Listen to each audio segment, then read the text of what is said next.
नमस्कार साथियों। कल से मेरे खिलाफ एक स्क्रिप्टेड कैंपेन चलाया जा रहा है। सेम भाषा, सेम बातें, सेम आरोप। ये कोई कोइंसिडेंस नहीं है, बल्कि एक कोऑर्डिनेटेड अटैक है। पहले मैंने सोचा कि मुझे इसका जवाब नहीं देना चाहिए। फिर लगा कि कहीं एक झूठ को 100 बार बोला जाए तो कुछ लोग मान ना लें, इसलिए मैंने सोचा कि जवाब दूं।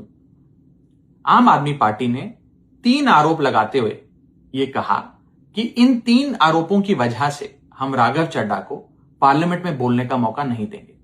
राघव चड्ढा के पार्लियामेंट में बोलने पर रोक इसलिए लगाई गई क्योंकि उन्होंने ये 3 गलतियां करी।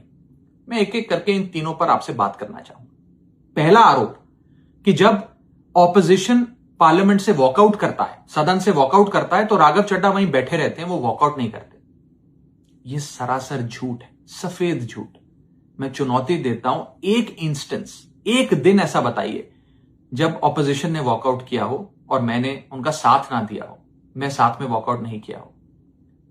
और पार्लियामेंट में तो हर जगह सीसीटीवी कैमरा है। आप सीसीटीवी कैमरा निकाल कर दिखा दीजिए, दूध का दूध और पानी का पानी हो जाएगा। दूसरा आरोप लगाया कि राघव चड्ढा ने चीफ इलेक्शन कमिश्नर के इंपीचमेंट मोशन पर, यानी कि मुख्य चुनाव आयुक्त को हटाने वाली जो याचिका थी, उस पर साइन करने से मना कर दी। दूसरा सफेद झूठ। ना मुझे आम आदमी पार्टी के किसी भी नेता ने इस मोशन पर साइन करने के लिए कहा, ना औपचारिक तौर पर कहा, ना अनौपचारिक तौर पर कहा।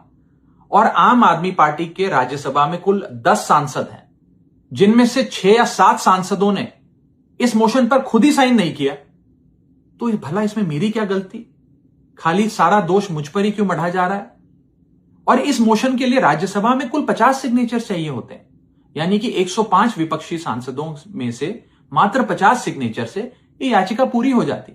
तो इतना शोर क्यों? और तीसरा आरोप जो मुझ पर लगाया गया वो ये था कि राघव चड्ढा डर गए हैं और इसलिए वो बेकार मुद्दे उठाते हैं। पहली बात मैं बता दूं कि मैं पार्लियामेंट में शोर मचाने, चीखने, चिल्लाने, माइक तोड़ने या गाली देने नहीं गया। मैं वहां पर जनता के मुद्दे उठाने गया हूं, लोगों की बात करने गया हूं। और मैंने कौन सा मुद्दा नहीं उठाया?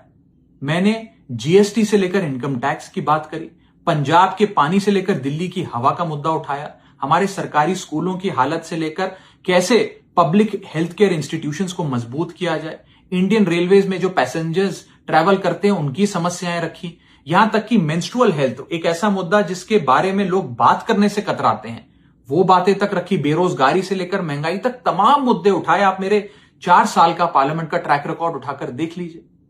और मैं पार्लियामेंट में इंपैक्ट क्रिएट करने गया हूं, मैं पार्लियामेंट में रकस क्रिएट करने नहीं गया। ये टैक्स पेयर के पैसे से जो पार्लियामेंट चलती है, उस टैक्स पेयर के मुद्दे उठाने में पार्लियामेंट में गया हूं। अंत में मैं बस इतना कहना चाहता हूं कि जो लोग आज मुझ पर आरोप लगा रहे हैं, झूठे आरोप लगा रहे हैं, कि हर झूठ को बेनकाब किया जाएगा और हर सवाल का जवाब दिया जाएगा, क्योंकि मैं घायल हूं, इसीलिए घातक हूं।